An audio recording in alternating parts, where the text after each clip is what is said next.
that, I recognize Congressman Garcia.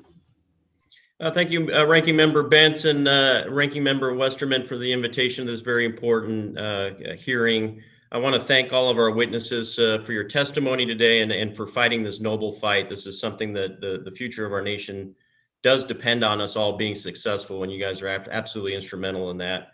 I represent a district, California 25, which is in the seam of the urban areas of Los Angeles and Ventura counties.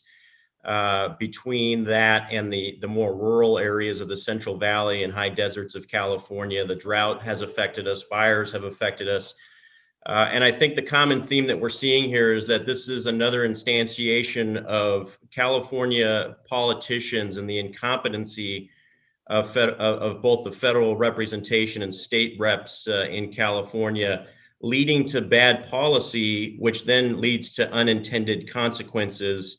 The problems we face are all man-made. The challenges are coming from maybe Mother Nature, but the problems are actually man-made, as many of us have witnessed here.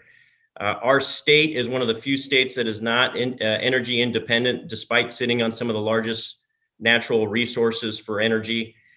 We have some of the worst fires in the nation, and we have politicians in Sacramento and those representing the state at the federal level blaming climate change rather than investing in forest management and things like the helihydrant and additional large aerial tankers to fight the fires. We complain of infrastructure woes and not having enough money despite being the highest tax state in the union. Yet we spend $100 billion on things like high-speed rail rather than improving our infrastructure relative to water storage and capacity and delivering. This is all depressing, but the reality is that the solutions are right in front of us, right? We actually know what to do. The first thing is to hire better representation, both at the federal and state level, people who are willing to solve problems rather than create barriers for solving problems. Folks who have actually been program managers or business owners in the past who understand the problem set, especially relative to water, and can bring those solutions forward and hopefully make the lives of all Californians and frankly the entire nation better. The second solution is to continue with proactive policies like the WIN Act. I supported the bill that would extend the bipartisan water provisions of the Water Infrastructure Improvements for the Nation, or WIN Act. Introduced that last year. Partisan politics unfortunately prevented that from going forward. We have an opportunity to extend that again for, in my case, my extension was another 10-year extension of the WIN Act.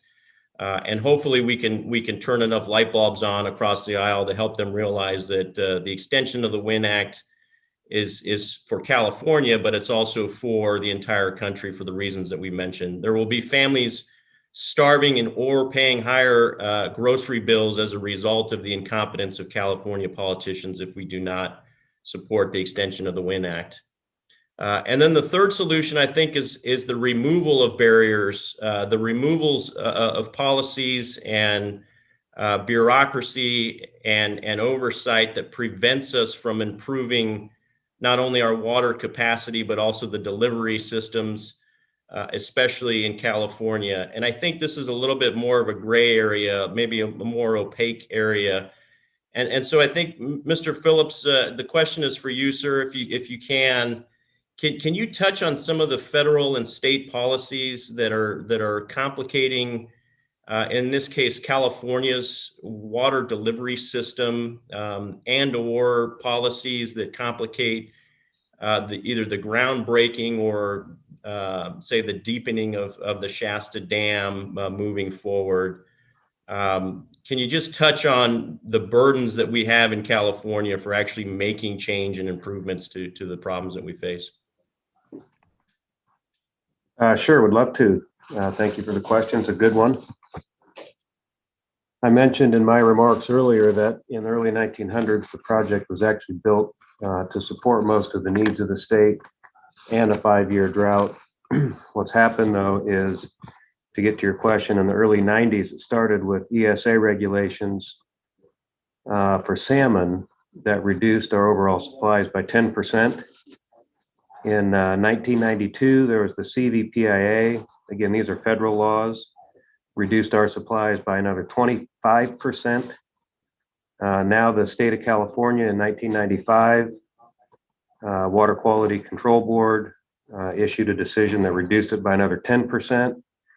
In 2008 and 2009, there was a biological opinion by the federal Fish and Wildlife Service and federal National Marine Fisheries Service that reduced our supplies by another 20%. And when you add all these up, we now have about a 3 million acre foot per year deficit in the San Joaquin Valley. And we've always known that groundwater was what we had to use as the backstop. And that was being severely overdrafted. These projects brought in surface water to replenish that. And I just listed off just a handful of these policies coming down from the state and federal governments that's made a lot of overdraft occur. And then in the state in 2014 issued a law that said you can no longer have the overdraft. So take away all of our surface supplies, now take away the groundwater supplies, and there's not one federal or state agency that has a plan to show how we're going to balance our water supply. And most of the things we're talking about today are just trying to survive through projects like sites, like Shasta.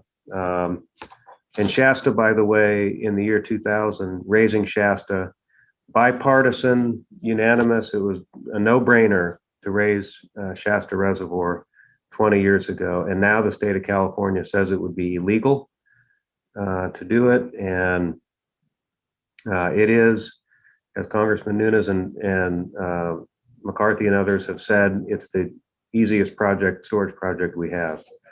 So these are all just, this is not like failed facilities.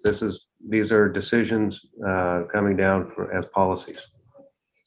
Absolutely. Well, I'm out of time, Mr. Phillips. Thank you for that answer. You have a commitment from myself as well as all the folks on this hearing that we will continue to fight this fight, educate those across the aisle, hopefully sway them from their partisanship and their ulterior motives. And I think the representative from California, Mr. McClintock, said it best. This is a special kind of stupid that we need to go figure out the cure to.